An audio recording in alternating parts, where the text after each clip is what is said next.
They wanted it to be like Johnson's glass house, that cornerstone of high modernist architecture, a house entirely transparent.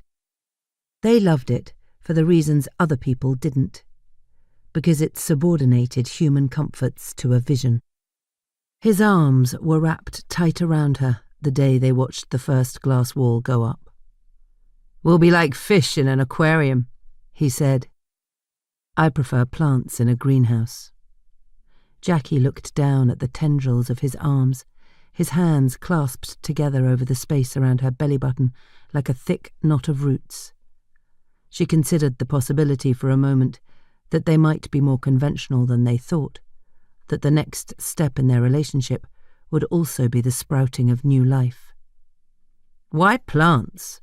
he asked her, nestling his stubbled chin deeper into the nape of her neck. "Plants are perfect designs." She turned her head to catch his gaze, to see if he understood. "They're perfectly functional. They're implicitly indispensable. They have made themselves necessary in their ecosystem."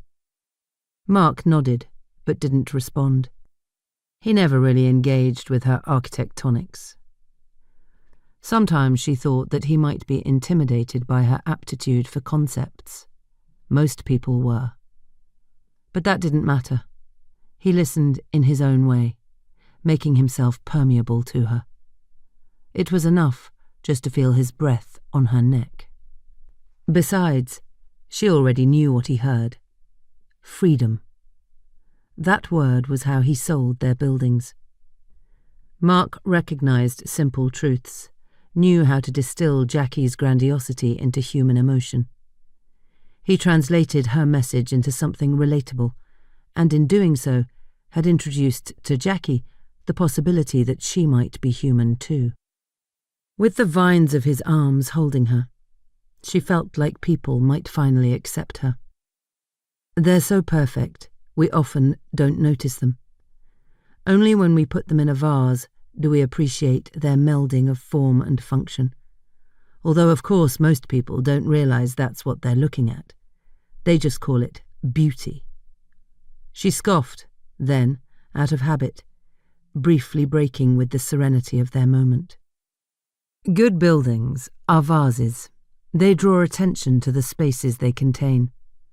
We don't impose design on nature, only draw attention to its already perfect architecture. That's all we need to do. Mark spun Jacky around and kissed her, the way he always did when she got close to lyrical.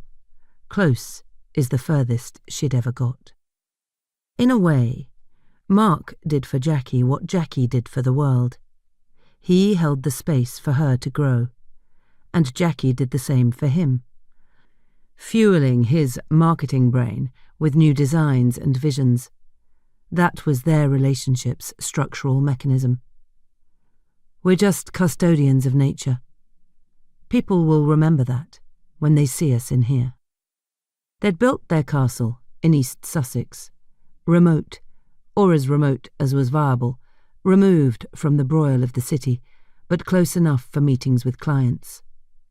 This was where the glasshouse was supposed to live, surrounded by the deep, damp green. Its elegant flatness was a privileged platform for taking in the isolation their hard-earned labours had bought.